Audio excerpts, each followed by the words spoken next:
একটি সাজানো জিনিসকে মানে যদি তোমার নাই থাকে একান্ত, সাপোজ ধরো একান্তই নাই, ওটাকে কিন্তু আমার পরকীয়া বলে না, ওটাকে বলে সেকেন্ড অপশন। সেটা হচ্ছে যে তোমার লাইফে ধরো তুমি বিয়ে করেছো বা তোমার একটি সন্তান আছে বা তোমার কিছু সব কিছুই আছে, কিন্তু এমন একটা সিচুয়েশন যে সেখানে আর কখনোই ব্যাক করা উচিত নয় এবং সেটা ঠিকঠাক হয়ে গেছে, তখন কিন্তু প্রত্যেকটা মানুষকে তো বেঁচে থাকতে হবে। তখন তুমি একটা সেকেন্ড অপশনে যেতে পারো।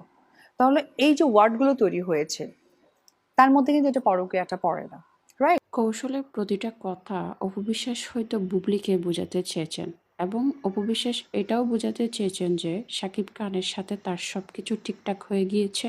বুবলি সেখানে এন্ট্রি না নিলেও পারে এবং তিনি সেকেন্ড অপশন হিসেবে অন্য কাউকে খুঁজে নিতে পারেন।